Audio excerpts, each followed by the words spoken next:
Meus alunos, TRT da 11ª região está vindo aí, né? E como não é só de constitucional que vivem os concurseiros, vamos fazer uma análise simplória aí do artigo 1º, do artigo 294 da Lei 13.105/2015, que entrou em vigor agora no ano de 2016, né? Foi precisamente 18 de março de 2016, que é o novo CPC.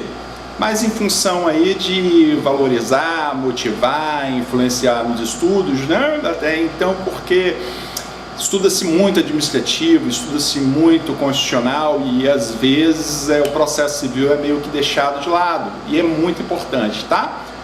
Esses concursos vinculados a tribunais, nossa, adoram pedir a matéria atrelada ao Código de Processo Civil. E como é novo, vale a pena aqui a gente fazer algumas observações. Eu escolhi o artigo 1º, que é a porta de entrada, e o 294, que é onde teve bastante alteração, ou seja, buscou-se suprimir o antigo processo cautelar, hoje chamado tutela provisória. Então, no artigo 1º, nós temos a seguinte informação.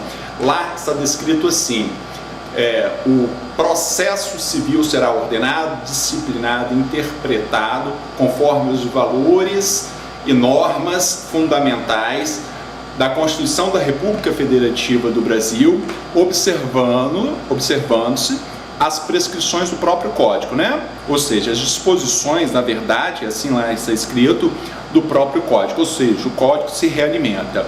E lá no 294, o que nós temos? Que a tutela provisória se funda na urgência ou na evidência.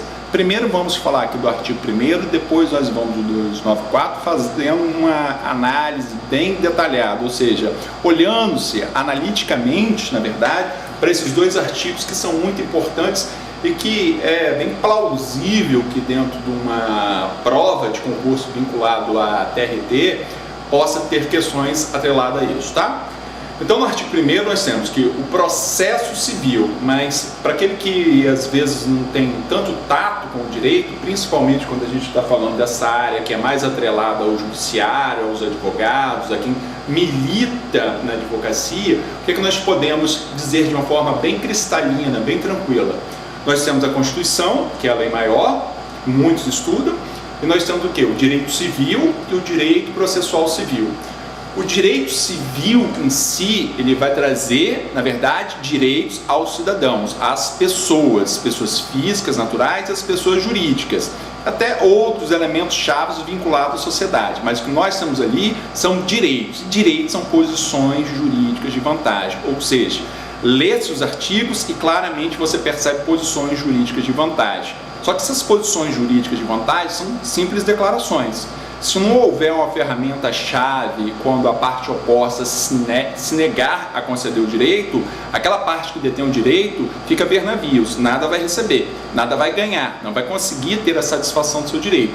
Então, para isso, em função da necessidade de nós termos aí a plenitude do artigo 2º da Constituição Federal, que vai tratar dos poderes constituídos, principalmente da função judicante, ou seja, o judiciário agindo, nós vamos precisar de uma ferramenta para dar vida, no caso, ao direito civil, ou seja, a posição jurídica de vantagem. Então, assim, o processo civil vai ser uma ferramenta, vai ser um instrumento que vai servir o direito civil. Você tem o direito civil com as posições jurídicas de vantagem, e você tem o processo civil. O processo civil que vai instrumentalizar, vai dar vida, vai facilitar que o direito civil venha se realizar no mundo material. Então, o processo civil ele tem serventia, instrumentalidade, ele está ali só para servir o direito material. Como muitos falam, é o direito adjetivo, ou seja, o processo civil servindo o direito material, ou seja, o direito civil. Nós temos lá, conforme eu havia comentado, que o processo civil será ordenado, disciplinado, interpretado. Então eu tenho aqui ordem, disciplina, interpretação, conforme os valores e normas fundamentais na Constituição da República Federativa do Brasil. Como é que a gente poderia trazer isso um entendimento menor? É tranquilo. Se eu tenho, por exemplo, essa ordenação, se eu tenho essa interpretação, o que eu posso fazer para ter uma palavra ínfima aqui e vincular a Constituição? Ou seja, o processo civil, quando nós falamos em ser ordenado, disciplinado e interpretado, nós poderíamos dizer que ele tem seu fundamento, ele busca seu fundamento de ordem, ele busca seu fundamento de valor, ele sai de onde? Da Constituição. Só que quando nós estamos analisando ali, nós percebemos o seguinte, são valores e normas fundamentais. Observar que a Constituição tem muitas normas, né? Lembrando que norma, na verdade, ela vai se bifazer em o quê? Princípios e regras. Então, só utilizando aqui a lousa, nós temos que normas, ela faz dividir em princípios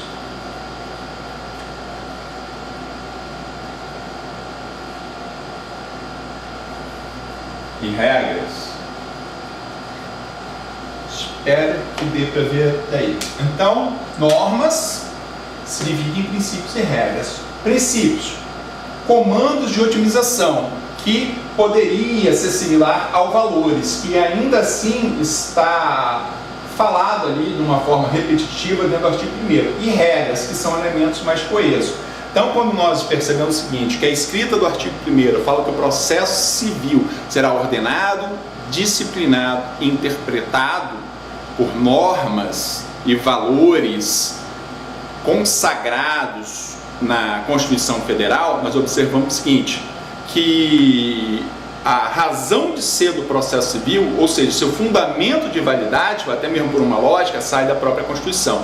E só para rememorar, no caso, quando a gente está falando de normas fundamentais na Constituição, nós estamos falando dos princípios fundamentais, artigo 1º ao 5º, e também do artigo 5º ao 17º, que vai falar também, no caso, dos direitos fundamentais, que ali principalmente estão consagrados os primeiros de primeira, segunda, terceira geração, para outros isso é aumentado, como de quarta geração, né? Mas observamos o seguinte, que do artigo 1º ao 17º nós vamos ter as normas fundamentais. Vale a pena a informação, o STF assevera que existem outras normas fundamentais no corpo da Constituição, ok? Então nós olhamos isso e percebemos o seguinte, na parte final do artigo 1º, nós temos também o que? O comando dizendo que o próprio Código Civil, ele vai se dispor seguindo suas próprias disposições. Então, o Código de Processo Civil, ele busca seu fundamento de validade na Constituição e também se retroalimenta, olhando para si. Esse é o artigo 1º. Agora, lá no 294, como nós já falamos, nós temos que a tutela provisória pode ser fundada na urgência e na evidência. Tutela provisória, no caso, é o antigo processo cautelar, ou seja, no antigo Código de Processo Civil, nós tínhamos, no caso, o processo de conhecimento, o processo executivo e o processo cautelar. Hoje nós temos o processo de conhecimento, nós temos o processo executivo e não temos mais o processo cautelar. Ele é extinto e sai dali, no caso do processo cautelar, uma reminiscência, algo residual, que se chama tutela provisória. Ou seja, a tutela provisória é aquela tutela ao qual o autor pretende conseguir o bem da vida, o seu direito de uma forma um pouco antecipada, de uma forma um pouco mais rápida, até mesmo por conta de ter problemas se porventura não conseguir ter esse direito. Então, falando de uma forma agora mais técnica, o que ocorre? Nós temos a tutela provisória, fundada, no caso, na urgência, e nós temos a tutela fundada na evidência. Quando olhamos para a urgência, no caso, nós temos o quê? Essa parte da tutela provisória é a real herdeira do antigo processo cautelar. Aqui nós vamos ter as tutelas satisfativas e as tutelas cautelares. Dentro da tutela, então, provisória, dentro da tutela provisória de urgência, nós temos a tutela satisfativa, no caso, e a tutela cautelar. Aqui que vai residir a necessidade de se cumprir o fumus bonis iuris e o periculum in mora, ou seja, a fumaça do bom direito e o perigo da demora. Até aí, no caso, para quem compreende um pouco do processo cautelar, vai perceber o seguinte, mudou alguma coisa. Agora, a grande novidade nessa nova versão da tutela provisória é a tutela fundada na evidência, ou seja, não existia nada igual. E ela passa a existir em função da evolução de toda a jurisdição brasileira. Nós percebemos o seguinte: a tutela provisória fundada na evidência, ela vai ter valia, exemplo, quando no caso existe o pedido do autor, a prova é bem clara, é bem transparente, existe uma súmula vinculante. Então a súmula vinculante traz esse direito para o autor. Ou dentro de um outro momento nós podemos perceber o seguinte: é caso de tutela provisória fundada na evidência também, quando a parte tem o seu direito, está comprovado, e a parte oposta fica protelando, fazendo com que o autor passe por um verdadeiro calvário. Ou seja, o magistrado percebe claramente que o direito é do autor e o réu, querendo afastar, no caso, a sentença, querendo postergar a sentença, impõe-se de uma maneira repudiante, fazendo malabarismo. É claro que isso poderia a gente falar também em multa e outras coisas, mas o que ocorre? O magistrado tem uma ferramenta processual, ao qual, no caso, por pedido por parte